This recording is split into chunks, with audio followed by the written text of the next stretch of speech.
125 years. That's a long time. As we look back on the history of Eastern Arizona College, we see many important events that occurred. I think of those old pioneers as they rolled into this valley. One of my ancestors was from Scotland. Compare the greenery of Scotland with Arizona. What must they have thought as they came upon this desert land? They tried to make a living out of a barren desert.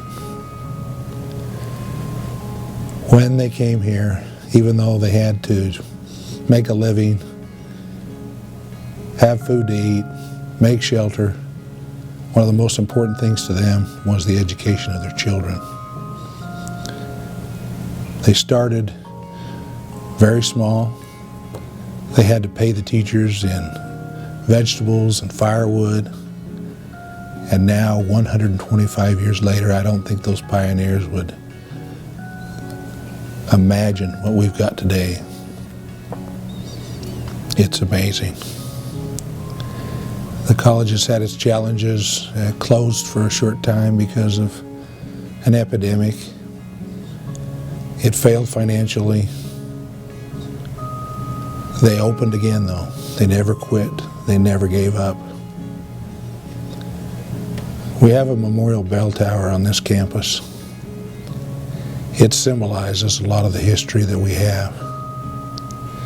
We dedicated that tower in honor of the pioneers, the veterans, the families, and our faculty, the other people that work to make this the institution it is, including the taxpayers. And so we have a wonderful history. The school became a community college in the 60s. Behind me is the actual pen that the governor used to sign the community college bill. It is impossible to say enough about the sacrifice that those pioneers made. The laws today would not allow the creation of a community college because we don't have the tax base here. But our community has always been very dedicated to this institution. As I look into the future, I see even more change than we have seen in the first 125 years. Change accelerating at an accelerating rate. 25 years from now, when I'm watching this and my grandkids have grown up and they have their families and we're looking back, I'm predicting that technology will make huge changes in education.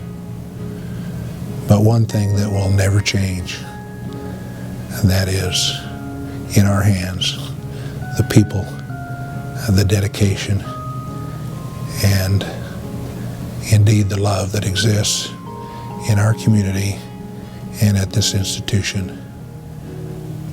That will never change.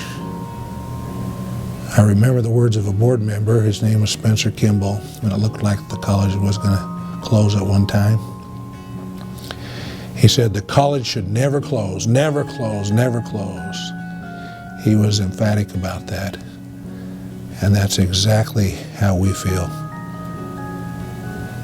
It should never close, but it should never cease to progress and go forward into this future of change. It is going to be a wonderful future as we celebrate this 125th anniversary. Let us truly celebrate. I'm President Mark Bryce, and I am a fighting Gila monster.